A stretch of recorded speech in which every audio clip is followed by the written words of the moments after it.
Welcome to the Board of Education September 8th regular session meeting. Our moment of silence and pledge of allegiance will be led by Ms. Satterfield. Please stand for a moment of silence.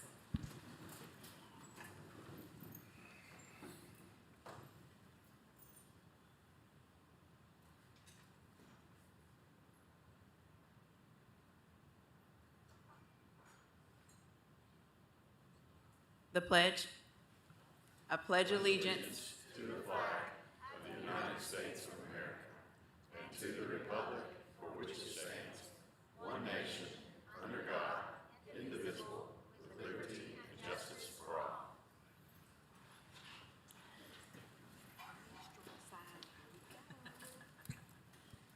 Okay, so a few announcements. Our next policy review meeting is scheduled for Wednesday, September 22nd at 1:30 p.m. Meeting location will be announced when the meeting packet is distributed. Board members, I will be considering appointments to committees and other roles in the next few days. So if you haven't sent your preferences to Ms. Coatney, I'll need you to do that so we can get our committee set up. And lastly, I just wanted the opportunity to thank Ms. Horn for her service as board chair for the last 2 years, especially this last year, because I know it's been difficult for all of us, and we really appreciate your leadership. And I know that I speak for the entire board when I say thank you, and you've done a wonderful job representing us. So thank you for that. So we do have a couple of changes to the agenda. You received this information via email, but I wanted to note publicly that 2 time-sensitive items were added to the meeting agenda today. One to allow Holston Middle School's band to perform and travel to Disney as item 6C21, and another item dealing with a purchase order with Pearson Ames Webb for provision of benchmark and progress monitoring tools for grades 4 through 12 as item 6C22. In addition, the second reading version of Board Policy J120 attendance has been updated based on discussion at last week's called meeting, and the backup documentation for item 10C regarding a fund balance designation has been updated to reflect the correct amount in the agenda caption. And we can have discussion on each of these new items and updates as the items are read for consideration. Are there any requested changes to the agenda? Move to approve. So we have a motion to approve the agenda by Ms. Horn, a second by Mr. Watson. All in favor? Aye. Any opposed? Motion carries. And we do have a special recognition tonight, and I think Dr. Wilson is here.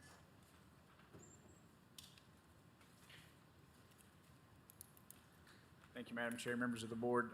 We were able to do something this past July that I don't know if we've called official recognition to, so we wanted to take a minute to do that and not wait till 2 years from now when we had our first graduating cohort, because we felt like that was a little bit long to go without recognizing it. So about 3 years ago, Dr. Reiswick and Mr. Bolton, myself, went down to Nashville to meet with some folks from TDOE to talk about a grant opportunity in relation to our district becoming its own education preparation provider for our occupationally licensed teachers. As I became a new CTE director about 4.5 years ago, it became evident very quickly what a challenge it was for folks who were coming in from industry as previously working as nurses or electricians or welders or you name it, and moving into the education sector, not only to get up to speed with things like students and parents and curriculum and all of that, but then also to have to go through changing careers while then pursuing their teaching license, which usually required them to enroll with a post-secondary institution and follow a certain sequence of coursework. And a change in the law a few years back now allows LEAs to become their own EPPs, education providers.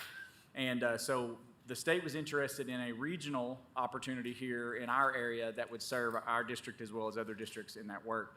And so we were able to, actually the responsibility, I guess, got bounced around for a little while, but it ended up landing with CTE last year.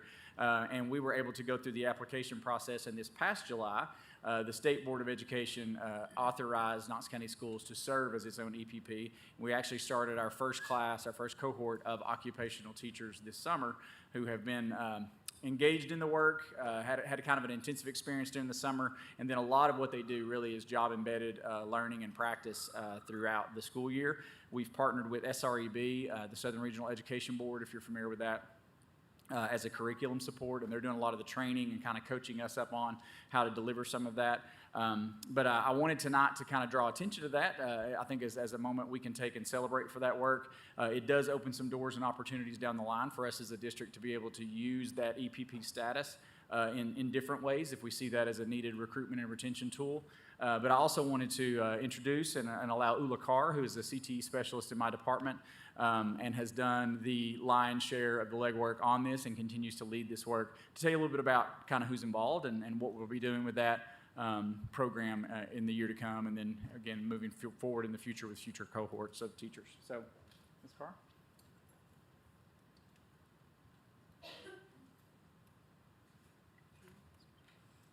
Thank you, Madam Chair and members of the board.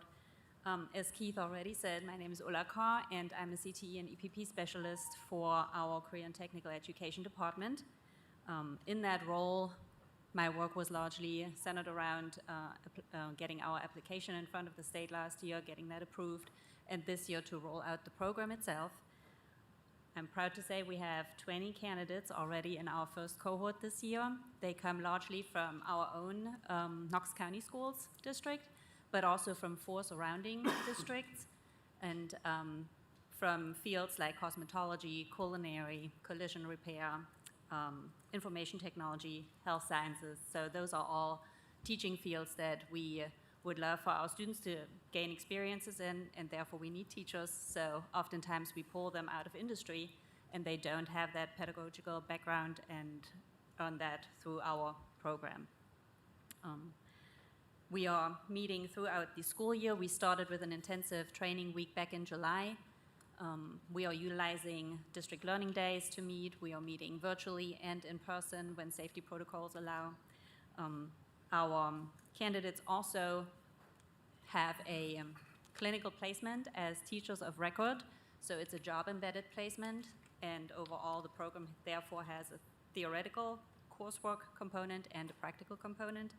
And in the practical placement and the clinical placement, they are given an assigned mentor so that they have support right there at the school as well as administrative support through a designated principal at their school. And all of those people have been trained in the past May, right before the school year ended. Yeah. The cohort coursework is stretched over 18 months, followed by a semester of intense preparation for them to take the praxis exam, the Principles of Learning and Teaching one. And once they successfully complete that, as well as our EPP program itself, then they have fulfilled a requirement to advance their practitioner occupational license to a professional occupational license, and are one step closer to being considered a professional, successful teacher in the classroom after going through these first 3 years of intense training. So overall, we hope for this program to be supportive, of course, for our new teachers, and overall to lead to a higher retention amongst those teachers who are joining us in the CTE program.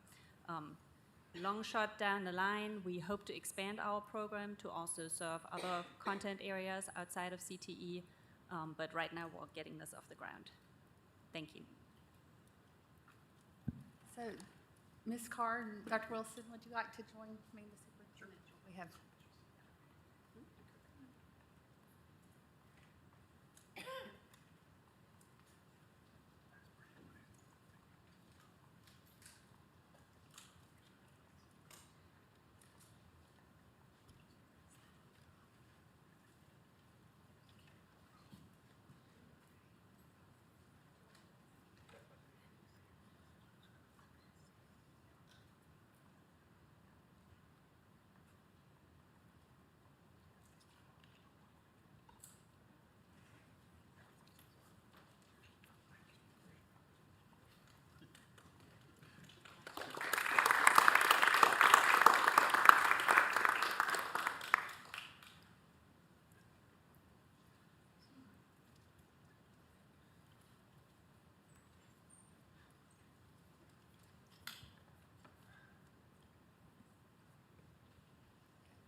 And just a reminder to the public, we already had a detailed discussion, well, somewhat detailed, I guess, last week. I wouldn't really call that detailed at that time of night, but typically we would have a detailed discussion on all agenda items at the meeting prior to this one. And board members, before we consider our consent agenda, does anyone have any questions or discussions on 6C21 or 6C22? These were the new agenda items that were added.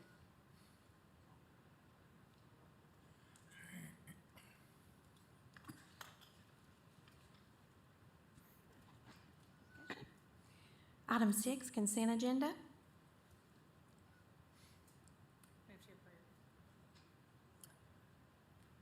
So a motion to approve by Ms. Horn, a second by Ms. Henderson. All in favor? Motion carries. Item 7A, approve second reading of new Knox County Board of Education Policy C-250, accommodations for restrooms and changing facilities. So a motion to approve by Ms. Babb, a second by Ms. Henderson. Any discussion? All in favor? Any opposed? Motion carries. 7B, approve second reading of Knox County Board of Education Policy G-280, qualifications and duties of teachers as amended. So a motion by Ms. Owen and a second by Ms. Bounds. Any discussion? All in favor? Motion carries. 7C, approve second reading of Knox County Board of Education Policy G-470, substitute teachers as amended. So, motion by Mr. Watson, second by Ms. Owen. Any discussion? All in favor? Motion carries. 7D, approve second reading of Knox County Board of Education Policy I-171, interscholastic athletics as amended. So, motion by Ms. Babb, second by Ms. Owen. Any discussion? All in favor? Motion carries. 7E, approve second reading of new Knox County Board of Education Policy J-197, student interference with the classroom. So, motion by Ms. Horn, second by Ms. Babb. Any discussion? All in favor? Motion carries. 7F, approve second reading of Knox County Board of Education Policy J-400, child abuse and neglect as amended. So, motion by Ms. Babb, second by Ms. Henderson. Any discussion? All in favor? Motion carries. 7G, approve second reading of Knox County Board of Education Policy J-120, attendance as amended. So, motion by Ms. Babb, second by Mr. McMillan. Any discussion? Mr. Watson? Thank you, Madam Chair. We had a lot of discussion last week related to if this attendance policy is approved, how would we be able to delineate data related to virtual students, related to kids that are out on isolation that might be marked present. And I asked Mr. Cox if he would be able to provide to the board an example of the way this data could be delineated, because I know we've had a lot of questions in the public about, does this unintentionally hide data, or, are we still able to see all the things that we need to see? So I'm loving the sound. That's it. It feels like we got a big reveal coming, so I think Mr. Cox was going for effect.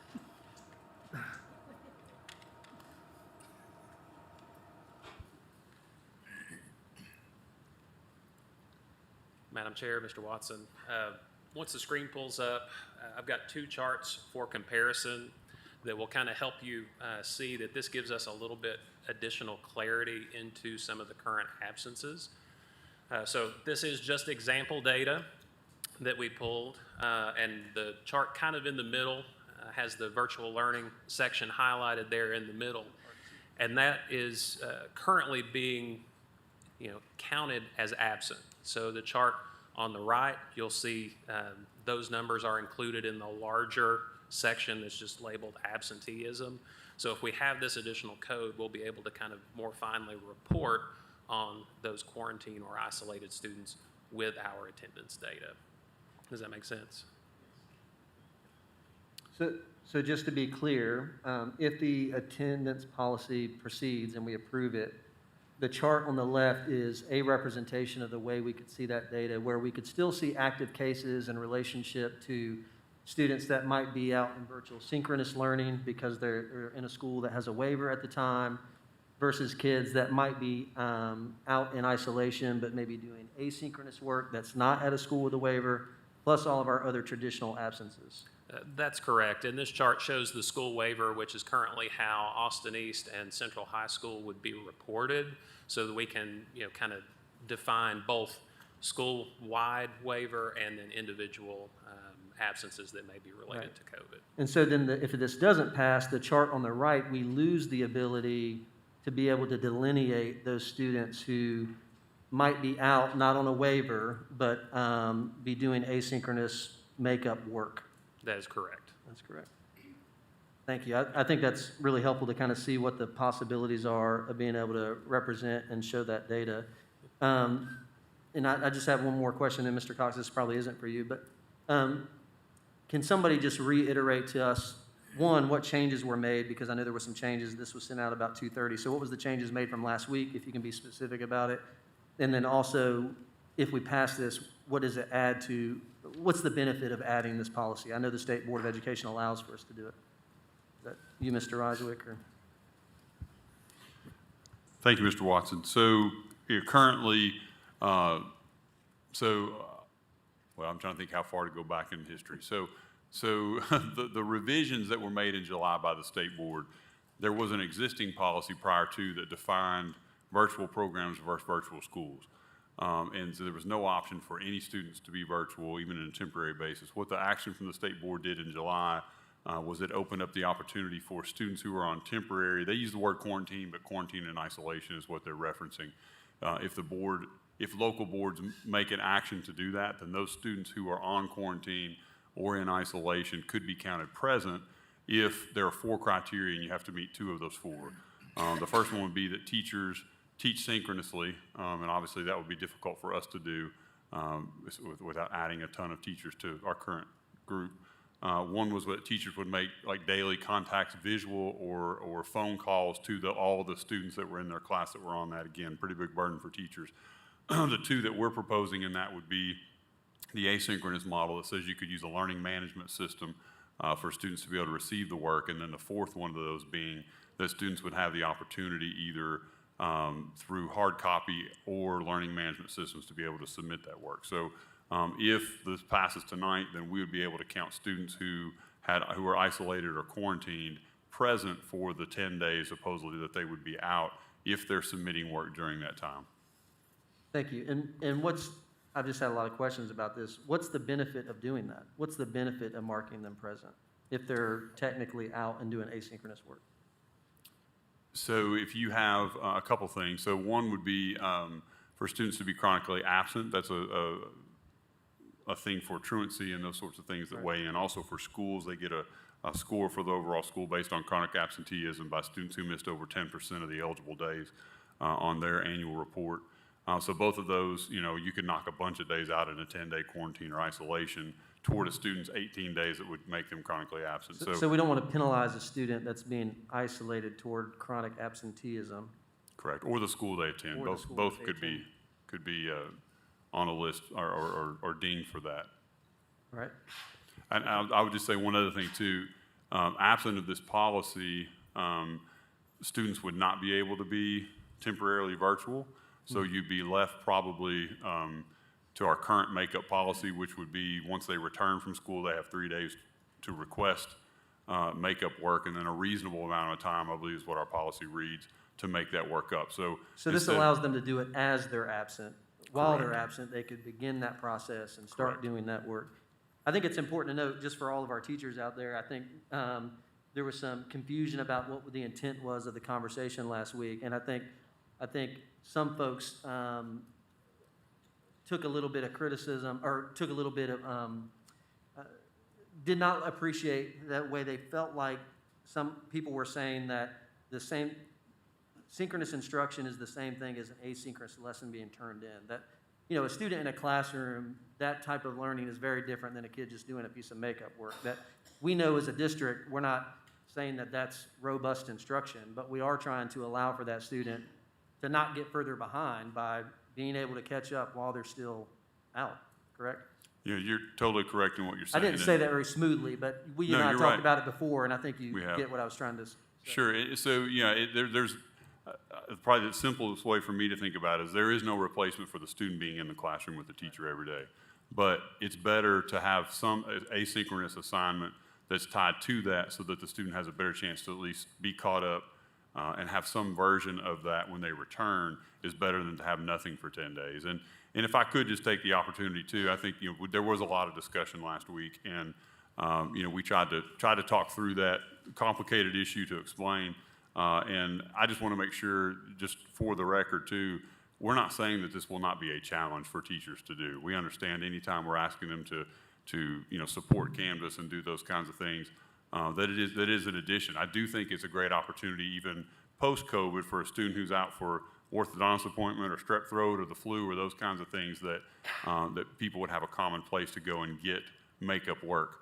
I don't think, again, if you're keeping a paper makeup work in your classroom, which has kind of been traditionally what we've done, that's not equivalent to having been in the class either, Sure. right? So we know all makeup work is a little flawed, but I just want to make sure that's clear, that in no way we're saying this is, this is no big deal. They should be able to click and it be done. There is some work involved and some lead time probably for our staff, even though they did some of that work last year at the school level. So we do understand that, but we're a bit between a rock and a hard place to try to do what's best for students at this point. Right. And on line 16, there is some allowance for teachers to still allow for hard copy work to be turned in the short term, that this doesn't all have to be executed tomorrow, that there is some flexibility there. And we've actually been working on some communication.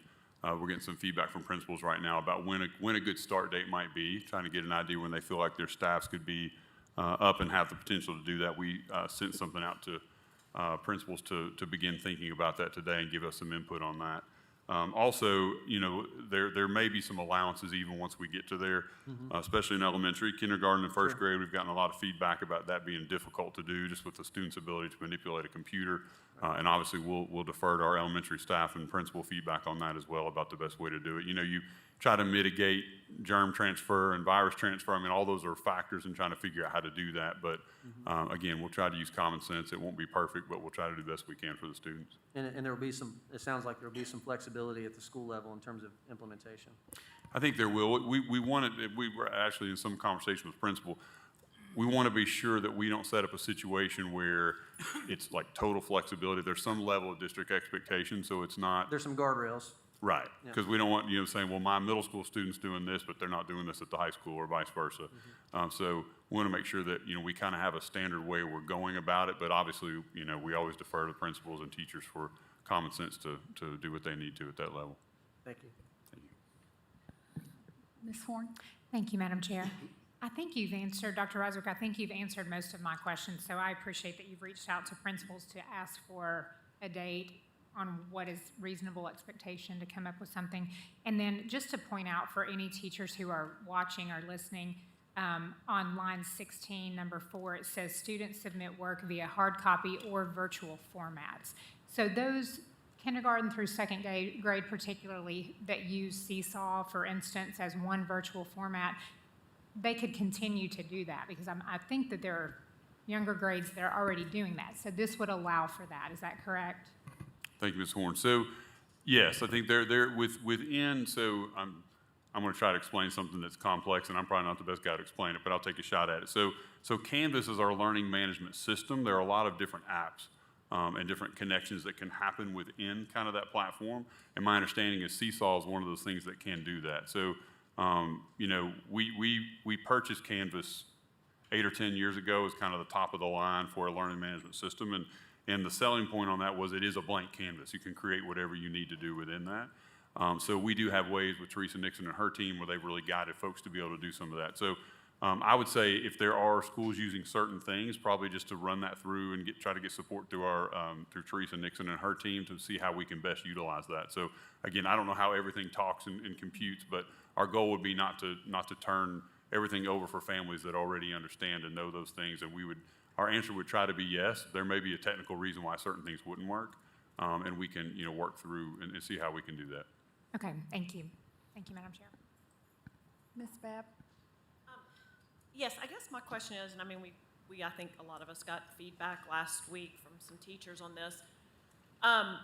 As far as getting lessons up and things like that, is there any stuff that's going to be district-wide done or departmental done so that we don't have, 5,000 different teachers all having to recreate the wheel for something? But maybe there's some just unified lessons that could be used and taken and put up for this math lesson or English or things like that. I'm just curious if there's that sort of support. Thank you, Ms. Babb. It's a good question. So we actually have a draft of a document, again, waiting on feedback from some principals. That's about a 5-page document with lots of links to lots of those types of resources that you mentioned. I think what we want to do is give a lot of options. So part of that document right now, again, in draft form, is we have some strategies that people might think through. If I'm in a school where there's 7 other first grade teachers, we might have a common first grade lesson we assign, and I'm doing Mondays and you're doing Tuesdays and you're doing Wednesdays. Same thing at a higher level, multiple biology teachers, they may divide and conquer because they're kind of in the same area. That's one thing they could do. Working on lessons that were created last year, those are still available to them in their Canvas site to be able to pull those down. And then also there are some things that's called a Canvas Commons that Shannon and the teaching and learning team are loading and trying to support things there. Last year we actually had some teachers that shared to that. Some people were really good at being able to understand how to pull that down, and some we know we're going to need to support as they get to that. So our ultimate goal is to give multiple options for what people are comfortable with doing with that. But again, I want to be clear, there will still be some challenges and some folks at different skill levels, and we're not judging that. We're still in this 3-year window of trying to figure out how to do this well. So, but that's our goal, is to have multiple options. And I will say this too, kudos to Teresa Nixon and Shannon and their team, Central and Austin East both, quickly, because we didn't get word back from the state till midnight on Friday night, helped those schools transition to virtual instruction this week. And they all kind of cleared their calendars to be on the ground there at the schools and/or available through digital formats, and I think it has gone pretty well. Even with new teachers that weren't in the district last year, we got reports from them that obviously it was a little more difficult because they hadn't done it before, but their peers helping with that, as well as the support from the district office, I think has gone as well as expected.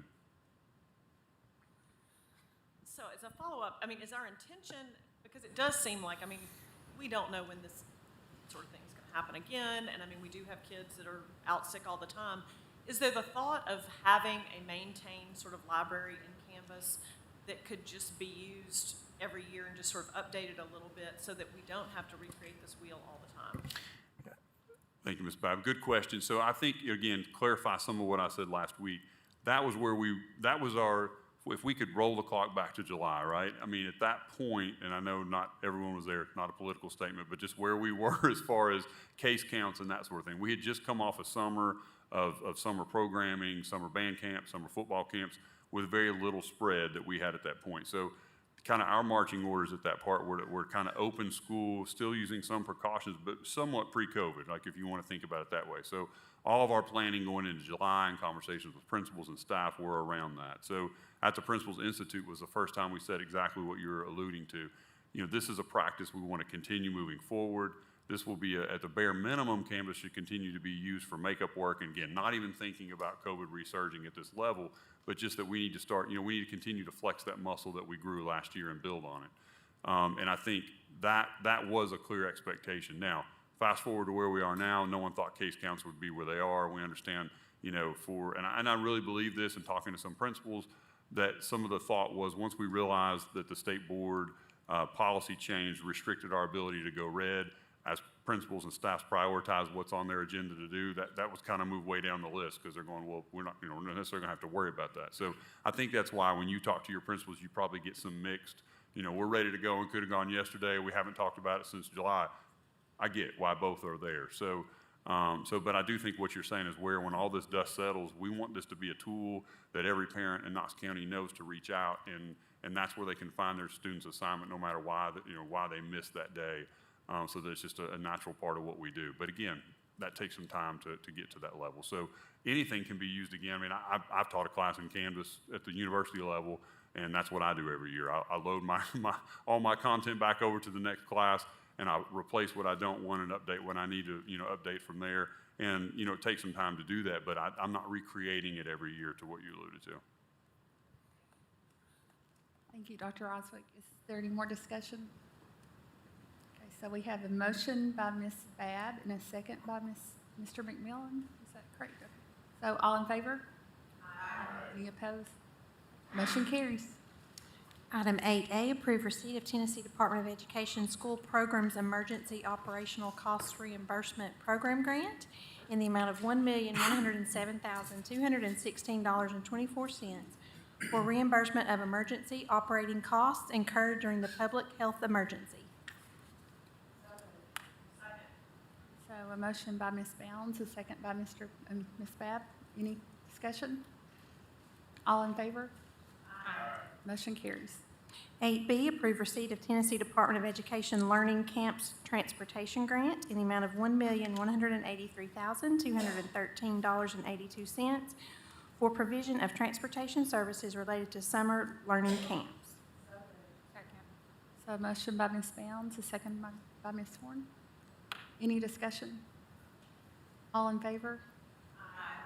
Motion carries.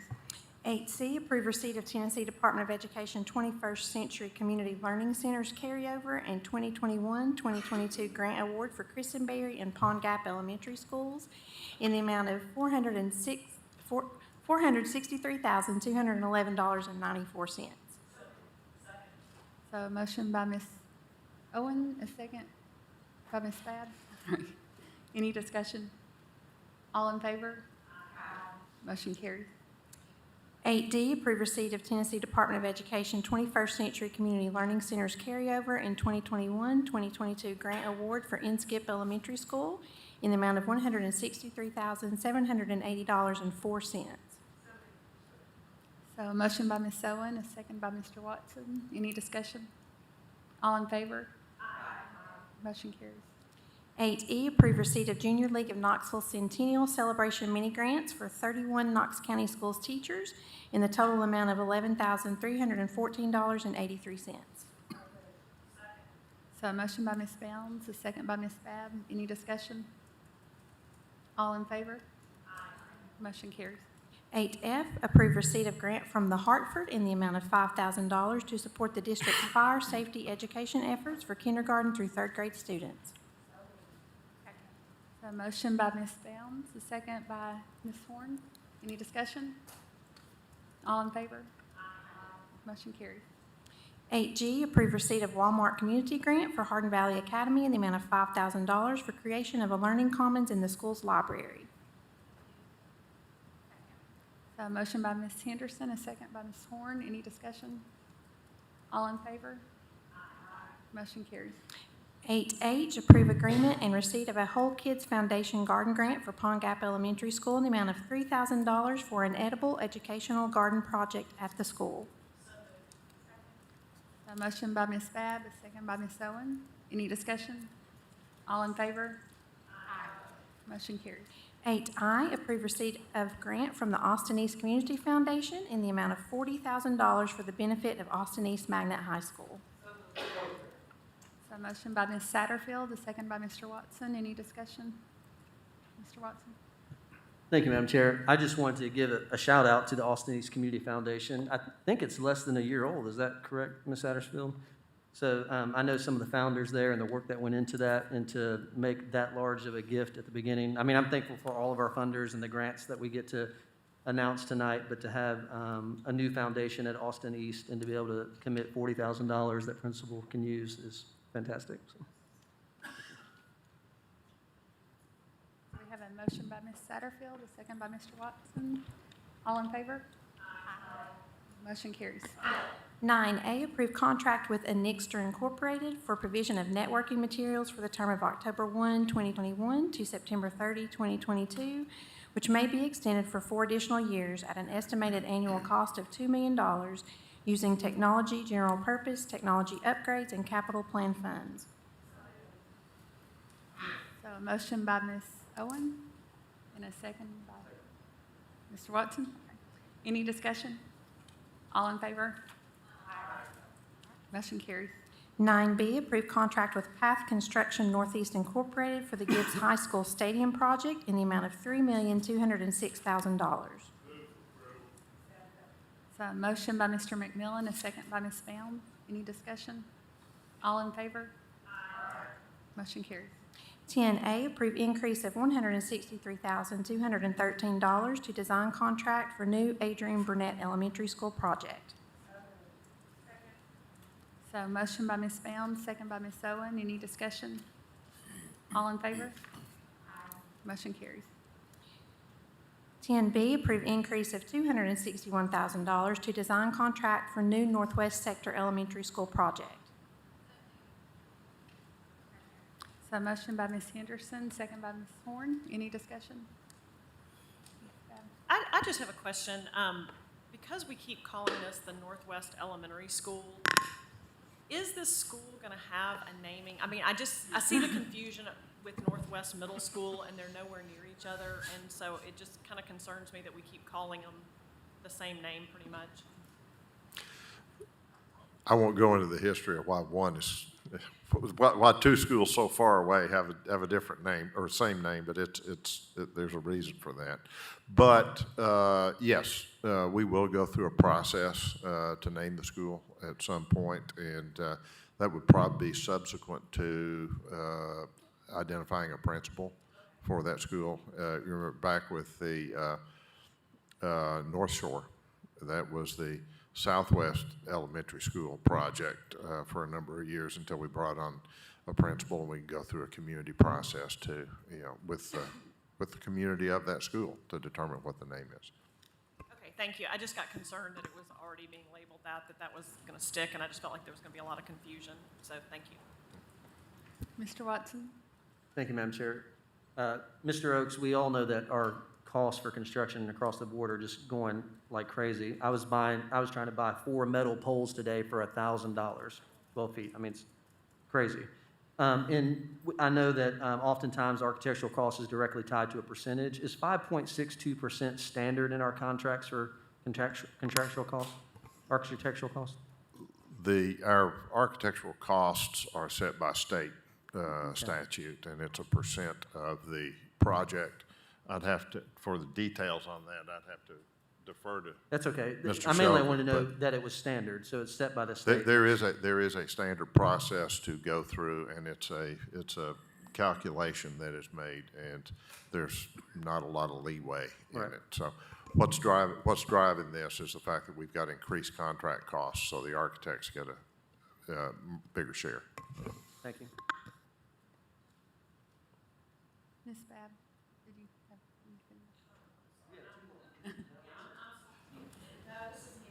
Okay, so we have a motion by Ms. Henderson and a second by Ms. Horn. All in favor? All right, motion carries. 10C, approve fund balance designation in the amount of $2,090,000. So a motion by Ms. Bounds, a second by Mr. McMillan. Any discussion? Mr. Watson? Thank you, Madam Chair. Mr. Oakes, just because it changed between last week's agenda, can you just speak to the detail that was provided for tonight? Yeah, and I'll talk, to my piece of it. $2 million of this $2,090,000 is related to the Gibbs project and our need to put in an additional portable classroom at Hardin Valley Elementary School. We're funded for one. We need two, and so that's why we're asking for $400,000 out of this, and then $1.6 million is for the increased contract cost for path construction on the stadium. It's significantly higher than what we budgeted several years ago, and so this will get us to where we can cover those costs. Thank you. So we have a motion by Ms. Bounds, a second by Mr. McMillan. All in favor? Motion carries. Okay, so we'll turn to Vice Chair, Ms. Satterfield, for public forum. Thank you, Madam Chair. We have 3 people signed up for public forum today, 4 people signed up for public forum today. I would like to just review the policy quickly, and then we'll start public forum. Public forum speakers shall address remarks to the entire board and not individual members. The board respects and appreciates the good intentions that bring citizens to speak at public forum. The board asks that the speakers show their respect to the board, the staff, and other citizens by speaking in a manner that is civil and courteous. The chair or vice chair shall have the authority to terminate the remarks of any individual who disrupts, degrading, or insulting, or insulting, or who does not adhere to public forum rules. All right, we have 5 minutes on the timer. We will start off with Ms. Caitlin Jones.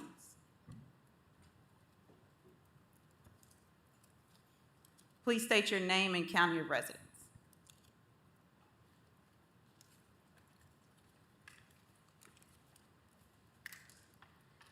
Hi, my name is Caitlin Jones, and I live in Knox County. I'm the mother of a kindergartner at A.L. Lotz.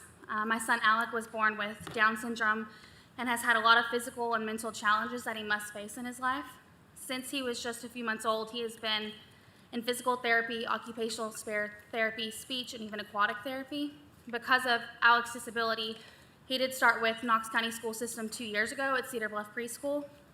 Last year, when COVID-19 first hit, I was just as concerned, if not as any more other parent. After a while, and listening to doctors and specialists that we see regularly, and the CDC continually saying that this virus did not affect children like it did adults, I was obviously less concerned. Eventually, Alec did catch COVID-19 and was asymptomatic with no problems defeating the virus.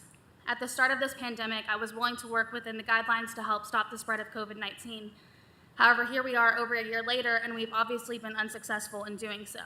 However, something that we have accomplished with the stress of mask mandates, regular school closings, and sending kids home with showing any sort of illness for fear it's COVID is causing my son to regress exponentially in his social behavior, speech, basic education, and more.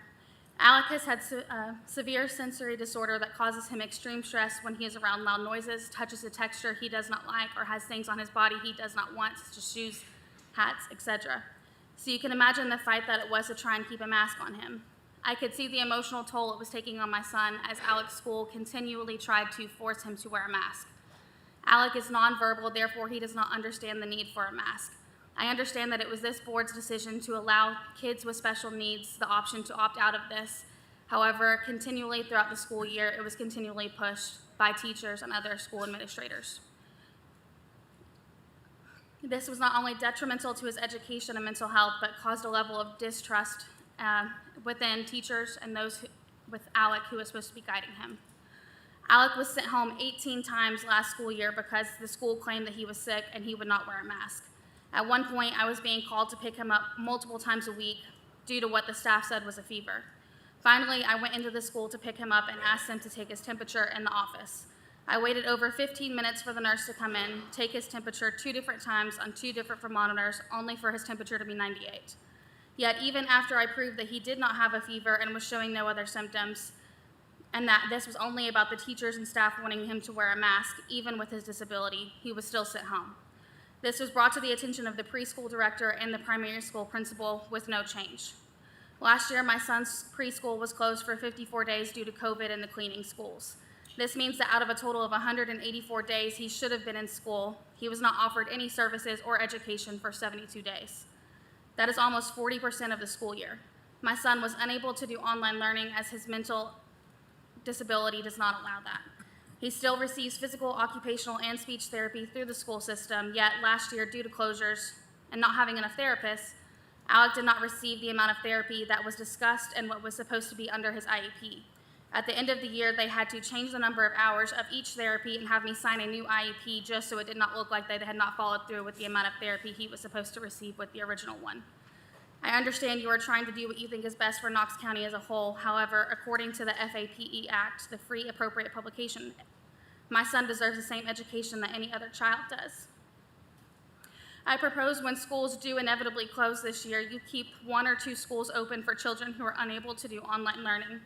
Ask teachers to volunteer to work with these kids who will otherwise once be left behind. If schools continue to close, like my sons did last year, hire enough therapists to make sure they are still receiving the amount of therapy listed in their IEP, as his insurance would no longer cover therapy since he was supposed to be receiving it through the county. I know I would be willing to drive Alec to any school, no matter where in Knox County, to ensure he gets the education that he deserves. Finally, I urge you to consider these kids with disabilities in all decisions you make. The mandates and guidelines this board approve affects kids like my son, and unfortunately, he always seems to be forgotten. If you conclude you must enforce a mask mandate, please make sure that children who cannot wear them are not forced to. Have an open line of communication for complaints with upper school board members when schools do try to make kids like my son, wear a mask. And find a reasonable solution to allow my son the same education he deserves as and with other children of disabilities. I urge you, do not forget my son this year when making decisions, and remember that all children, no matter the abilities, deserve the right to have an education. And I have copies of all of the emails from when his school was closed and any other thing that you guys might need to look for a way to make sure that he's still getting the education that any other student should. Thank you, Ms. Jones. Next, we'll have Greg Pavanich.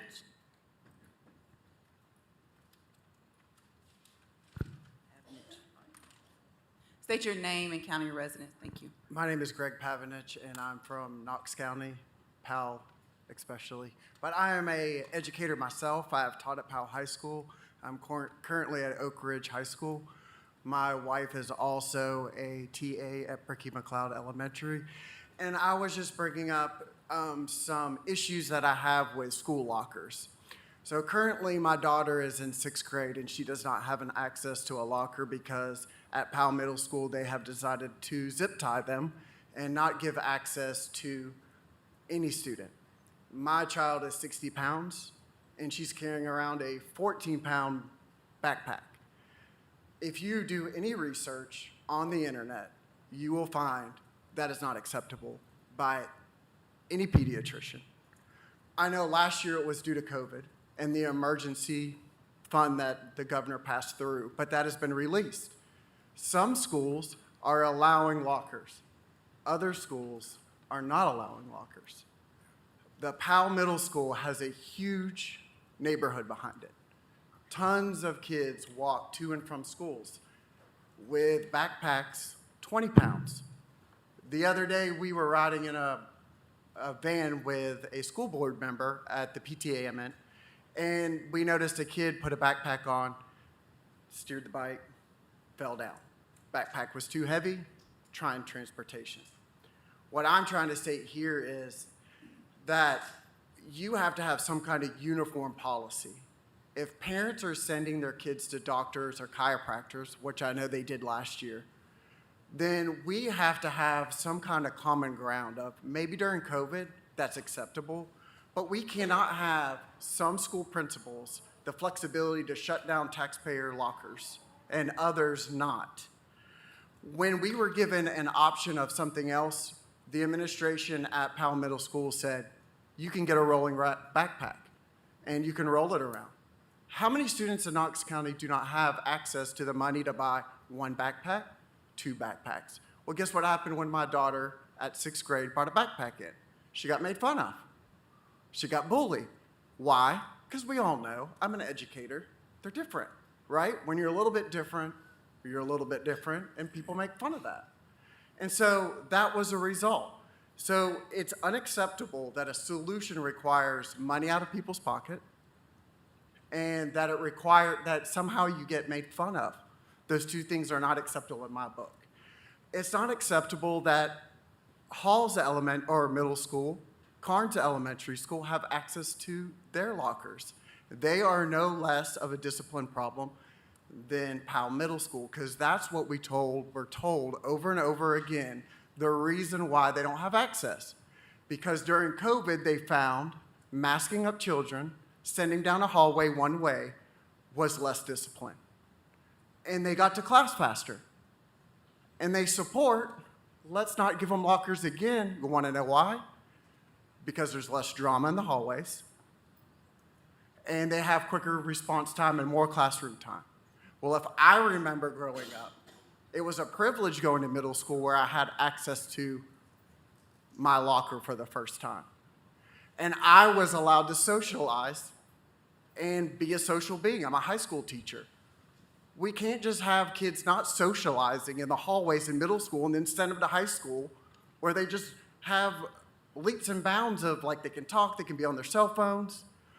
It's the ease of teachers and discipline down the hallway, which is keeping these lockers locked. And we want, as a community, for you to pass some kind of legislation that says, hey, unless if there's an emergency, kids have opportunities to put backpacks and books in a locker and walk home or do whatever they need to do. But born out of COVID was these locked lockers that are now being used for teacher ease versus student health. And that is not an option. Us as teachers, we should be supporting our community, and our community wants our kids to have lockers.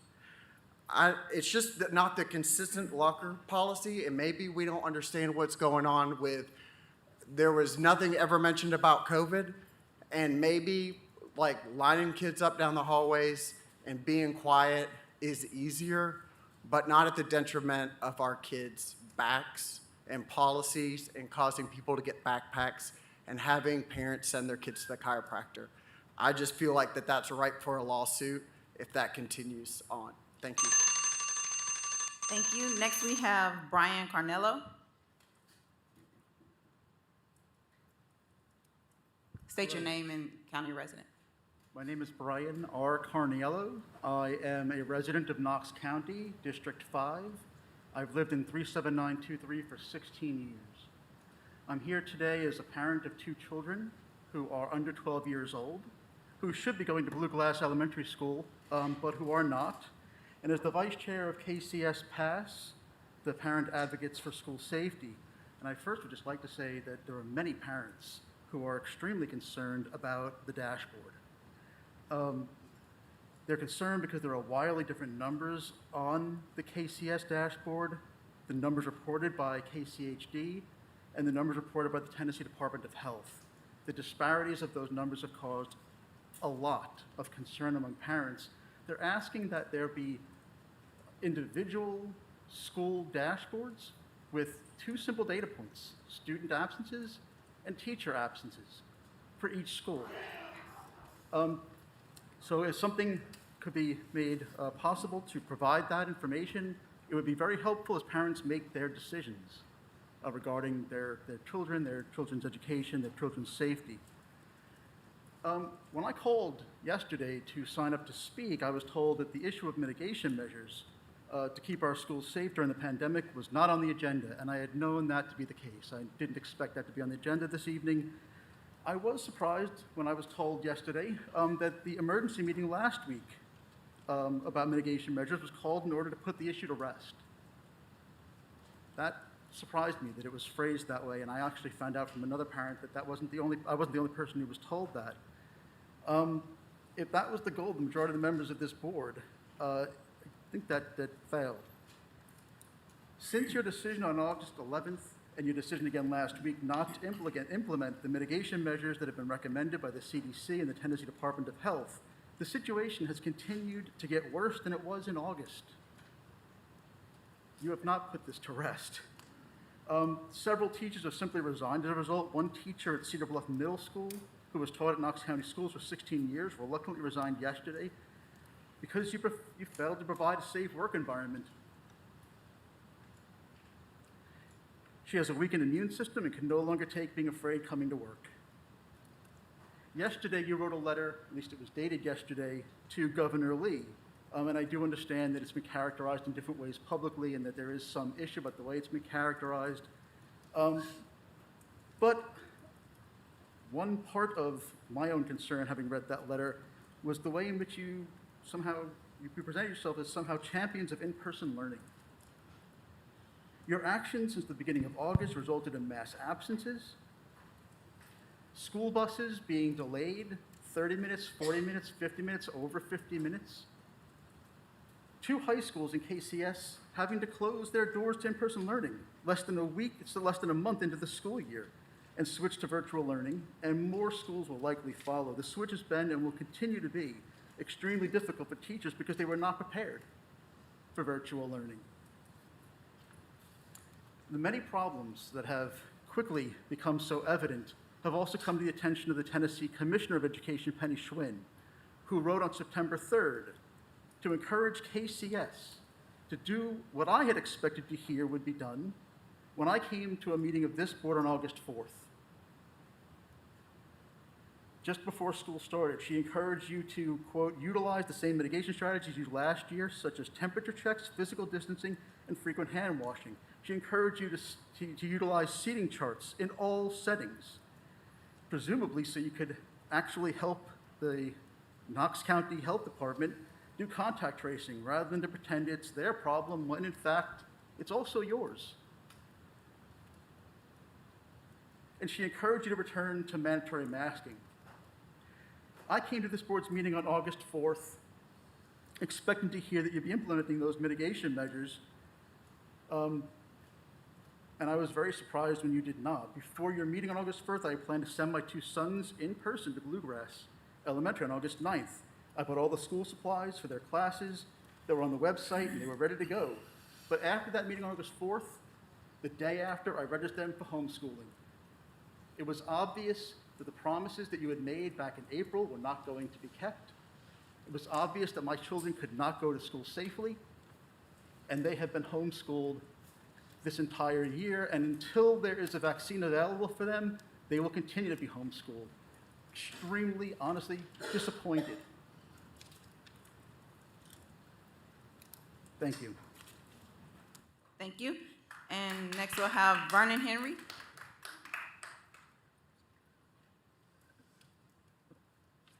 Please state your name and county of residence, and you'll have 5 minutes to speak. Good afternoon. V. Henry, Knoxville, Tennessee, 37922. I am not speaking on my behalf today. I am actually acting as a proxy for Ms. D. Stafford.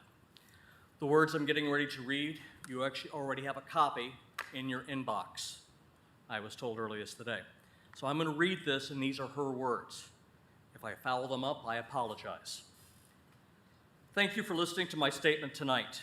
I'm back again to address the meeting last week and what I and many of my friends witnessed and the treatment we received. I mentioned last week as I maneuvered through those protesting the mask that people in the group pulling down their mask to moving closely to hug and talk to one another. A friend of mine who was signed up to speak was not permitted to enter because she had her children with her. So she stayed outside. While there, her children and her witnessed the following. A 10-year-old masked female bullied a maskless elderly man on a bicycle. While she taunted him to his face, her fellow masked-up friends cheered her on and laughed at the elderly gentleman yielding a bare face while riding his bike. Outside, she was cheered on by adults as she made fun of him. While I sat inside with the rest of the group, I was reportedly videoed and photos taken of me without my consent, and later posted in a group making fun of my hearing impairment. Since when is it funny to make fun of people with medical conditions and disabilities? When I got up to go to the bathroom, I kid you not, one of the people literally hissed and growled at me. I'm not making this up. Afterwards, on the Speak group, multiple conversations started on how to strip me of my professional licenses, get my clinic closed, and brainstorm on what they could do to destroy my existence. The following day at my clinic, I received offensive emails. My clinic then began to receive one-star ratings from people who had never been to the clinic. The phone calls then started berating my staff. It was a coordinated attack to destroy my livelihood and professional standing with the community. What is the one commonality in this childish, ridiculous behavior? The Speak group. The people trying to leave bad reviews and emails are all members of Speak. The group Speak for some of the Board of Education members have either moderated or participated in while encouraging mayhem with teachers and parents. Is this best that we can do as Knox County citizens? Pit neighbor against neighbor, encourage hate against people who dare to disagree, and encourage destruction of frontline health workers? I submit that we are better than that. As a teenager, I stood up for the board in the 80s in the midst of a sea of parents who were demanding a little boy with HIV not be permitted to attend classes. The mob crowd was so hate-filled that they had to escort me out of town by police because the school board was so concerned with the threats from the mob. My middle-aged daughter was named for a beloved cousin who died from AIDS. I was at his bedside as he died and was told by staff hospital not to touch him for fear I would contract his illness. Today's mob mentality about COVID is so similar to how many people with HIV/AIDS in the early days. In clinical practice, I have never once stopped touching my patients with AIDS. I will not stop providing physical exams and treatments for people with COVID now or ever. The behavior of the current mob mentality seems to be led by a handful of parents and school board members who appear to want to continue hateful and destructive behavior towards the rest of us who simply want to peacefully live life. The question is, how much do these causing all this strife wish to ramp up the rhetoric? Are you going to keep up until someone is physically harmed? We have already known how many suicides that have occurred in Knox County schools and how many murders of youth. Those causing hate could be joined together with Ms. Everly and other community leaders who can do something tangible to help kids. But no, it is more important to keep the hate going on to make a real difference. The increasing hate and harassment from those seeking to harm our community need to be part of official government record, and I thank you for allowing me to submit this to public record tonight. For those of you who say Jesus would wear a mask, maybe he would, maybe he would not. What I do know that this is at the time when lepers were banned from being touched and cast into the wilderness, Jesus held, touched, and held. Thank you and so much, healed Mr. lepers. Henry. Thank you so He much. did so with That love. concludes public forum. Thank you so Let much. there be Jesus. Let us be Thank more you, like sir. Jesus. Thank you. Appreciate you. That concludes public forum.